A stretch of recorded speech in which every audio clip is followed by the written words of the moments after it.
Assalamualaikum warahmatullahi wabarakatuh. Di sini saya akan menjelaskan mengenai apa itu perbankan syariah. Ada yang tahu nggak sih apa itu perbankan syariah? Nah, mungkin sebagian dari kita itu masih bingung apa bedanya perbankan syariah dan konvensional. Padahal perbankan syariah ini punya cerita menarik loh tentang bagaimana sistem keuangan itu bisa sejalan dengan nilai-nilai Islam. Bayangkan nih, kamu itu punya bisnis kecil dan butuh modal. Nah, di sistem konvensional, kamu bakal dapat pinjaman dengan bunga tetap. Tapi di sistem bank syariah itu, kamu akan mendapatkan pembiayaan mudoroba atau bagi hasil. Jadi, bank syariah ini menerapkan nasabahnya itu sebagai partner bisnis, di mana untung dengan untung itu dibagi dan rugi sama rugi itu dibagi juga. Jadi semuanya itu saling menanggung, baik itu keuntungan maupun kerugiannya. Nah, yang bikin perbankan syariah spesial itu karena dia itu ngikutin Al-Quran dan hadis. Misalnya, nggak boleh nih ada maghrib. Ada yang tahu penjelasan maghrib? Maisir, horor, dan riba. Nah, kalau maisir ini merupakan spekulasi. Kalau horor ini artinya ketidakjelasan. Jadi semuanya itu harus jelas baik dari segi akal, produknya, dan lain-lainnya. Kalau riba itu kita tahu kan bunga atau tambahan. Nah, semuanya itu harus clear and based on assets atau kegiatan ekonomi nyata. Kalau dipikir-pikir, sistem ini sebenarnya make sense banget. Bank syariah gak cuma fokus untuk nyari untung, tapi juga memastikan transaksinya itu adil dan bermanfaat buat semua pihak. Cool kan? Tapi tunggu dulu, gimana sih caranya Bank Syariah ini memastikan semua operasionalnya itu sesuai dengan prinsip syariah? Nah, disinilah peran Dewan Pengawas Syariah ini sangat penting. Mereka itu tim ahli yang mengawasi Bank Syariah ini tetap on track sesuai dengan prinsip-prinsip Islam.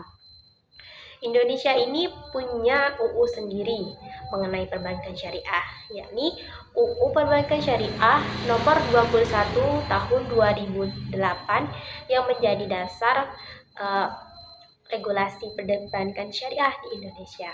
Nah, kalau misalkan ada yang nanya perbankan syariah itu apa, jangan bingung ya. Nah, sekarang kita akan membahas lebih dalam mengenai landasan hukum perbankan syariah dari Al-Quran.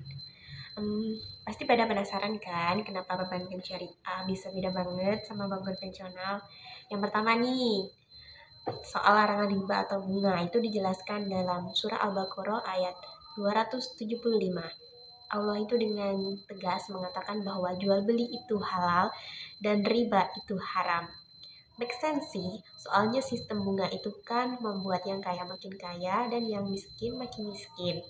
Bank syariah itu menjadi solusi bahwasanya sistem bagi hasil itu memberikan keadilan bagi semua pihak. Nah, terus Al-Quran juga ngajarin kita soal kejujuran dalam berbisnis. Itu diterangkan dalam surah An-Nisa ayat 29. Kita diingatkan agar memakan harta sendiri, artinya kita tidak mengambil harta orang lain dengan jalan yang tidak benar. Intinya, transaksi itu harus dibuat sama-sama ikhlas. No pressure, no manipulation. Yang keren lagi nih, jauh sebelum era digital, Al-Quran udah nyuruh kita untuk mencatat setiap transaksi. Nah, itu diterangkan dalam surah Al-Baqarah ayat 282. Ada perintah yang jelas mengatakan bahwa setiap utang itu harus dicatat. Nah, itu tuh kayak early version of digitalism gitu. Keren kan? Bank Syariah juga menerapkan prinsip gotong royong yang dianjurkan dalam surah Al-Maidah ayat 2. Nah, jadi bank dan nasabah ini itu partner yang saling bantu, bukan cuma untuk hubungan kreditur dan debitur. Nah, kan last but not least, soal amanah, surah Al-Maidah ayat 1 dan Al-Anfal 27 mengingatkan kita buat selalu pegang teguh terhadap janji dan kepercayaan. That's why Bank Syariah perketat dalam pengawasan dan manajemen risikonya. Keren kan? Sekian video tugas saya. Wassalamualaikum warahmatullahi wabarakatuh.